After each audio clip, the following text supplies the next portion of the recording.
Oh, my I'm God.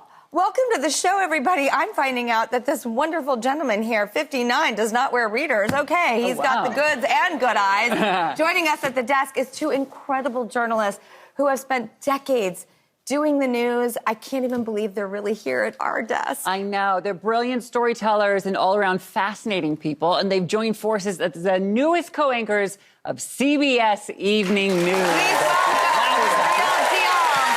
the gentlemen we get our information from every night, Maurice DuBois and John Dickerson. Come on. Drew and I are so excited. Thank you. I have watched every night since you launched. How we doing? Incredible. We're okay? From night one, I was like, oh, wow, this is... Because I watched Nora every night. I've been a CBS News girl for years. We're CBS family. And I took in every detail from the way that the environments were changing and lighting and, around you. I saw how you gave your initial stories at the beginning, but then did a roundup of top stories around the world. You have the Eye on America at the end. You go to contributors, which also felt like a very different approach to the evening news. You really do watch. I know. It's like a one-woman focus. She's been reading the memo. Yeah. No, you speak to a real thing right now. There's so much news, so much information coming at us, and John and I talk about this all the time in the office. It's like a fire hose or a fire hydrant of information every Yes, that's exactly how it feels. day. So we're trying to cull it down and get deep into the stories and get deep into the correspondents' notebooks. What do they have that they didn't tell in their story? What else can they give us in terms of insight? And that's what we're attempting to do. And hopefully it sticks. This desk is like what a day is for us. You get all this stuff, and you've got to get it down to, one magazine. And the task is how to figure out what's most important and how to convey it in a way that grabs people's attention in a marketplace where attention is shredded all the time. So we try to treat people's attention like the gold that it is. And if you approach it that way, we hope people will have a better connection to their world. It's so well said. Oh, and it is that discerning editorial practice that you have, the delivery of you guys. I love your chemistry with each other.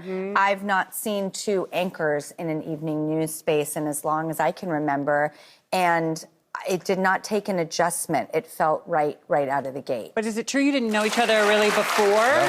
No. So how did that chemistry happen? I mean, Drew and I have that sort of chemistry where we just showed up one day and it was like, oh, girl, you have family at the table, right? That was our reaction as well. You said, oh, girl. Girl. But what was that moment like when you're in that studio at the desk for the first time? Should we tell them the real story about the first time we ran into each other? Should we leave that one off? I think that's a part of the discernment we were talking about earlier. Oh, God, I'm dying to know. Come on, you want to hear the real story, guys? Yeah, they want the real story. Over to you, bud. All right. So John was walking out of the men's room. I was walking in. We started to shake hands, and then we didn't. Nice to see you. Then we had dinner. And then we had a great dinner where we 30 seconds in, I thought, I like this guy. I know him. We make each other laugh. We finish sentences. We actually literally have been finishing each other's sentences. There are instances like that. But when you actually vibe with somebody, it shows. You can't fake that, right? No. So we kind of lucked out along these lines. We want voices that we trust because we're all just doing our best, trying to figure it out and navigate this. But those who we listen to along the way, I've been a big follower of people I admire. And I know that Sidney Poitier was someone that you had an instance with. Is that correct? I met him right there. That's like 2.5 decades ago or more. Wow. I grew up hearing all these stories about him. My dad was a big fan. My family's from the Caribbean, island of Dominica. He has family in the Bahamas, Sidney Poitier did. So we're at this Caribbean-American dinner, and I see him walk up to him. Hey, blah, blah, blah, can we do an interview? He says, I like your work, but no. No, what do you mean, no? I said, I want to do it. I said, what do you mean you don't want to do it? He said, I don't want to do it. I said, why not? He said, because I'm shy. Sidney Poitier, I'm shy? Really? Told me he's shy. And he said, I asked him, well, you're one of the greatest thespians of all time. come on, give me a break. He said, I'll tell you a story. I got into this acting thing because I was afraid. I was afraid of public speaking. I was terrified of being in public, and I did it. I took it on, and I took the bull by the horns, and I embraced it, and I'm vital, and I'm alive, and if you feel what I'm feeling, you should do the same thing. Take on your biggest fear. You'll be alive, and you'll stay young forever. I thought, oh my gosh, I totally relate to everything you're saying. That is amazing advice. Right?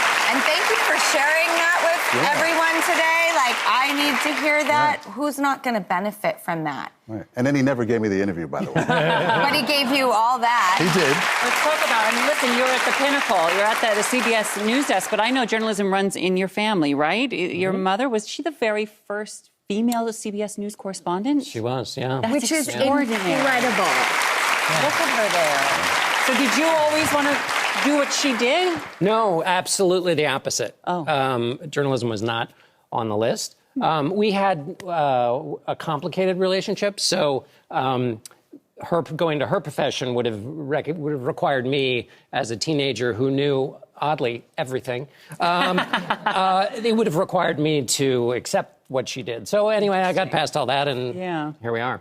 Wow. At what point did it turn for you? What point did you say, I've got my relationship with my mom, she is who she is, she has her life, I'm me, I have my life, and the irony that this is what I want to do? Right. Just after I got out of college, I got a job as a secretary, but it happened to be in the building where Time magazine was, which is where my first job was.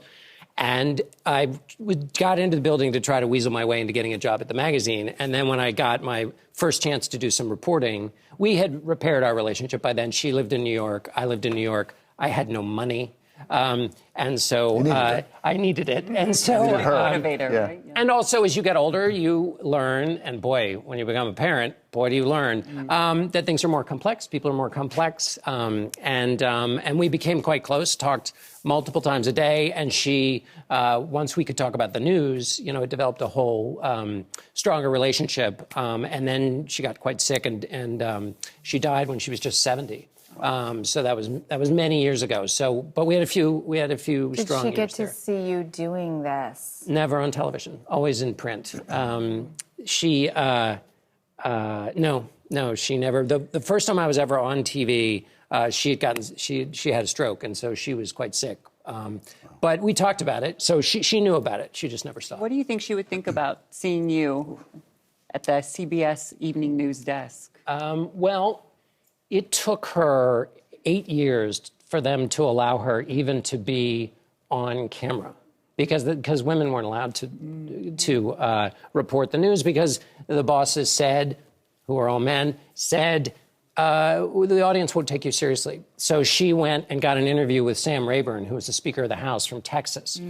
Rayburn was bald and wouldn't go on TV because the lights would shine off his hair. And so she kind of maybe tricked him into doing the interview. Anyway, she got the interview and said, well, I got the only interview with the Speaker of the House, so you got to let me on. Wow. So that's pretty amazing. Yeah. So to be the person, it was Douglas Edwards was the anchor of the Evening News at the time.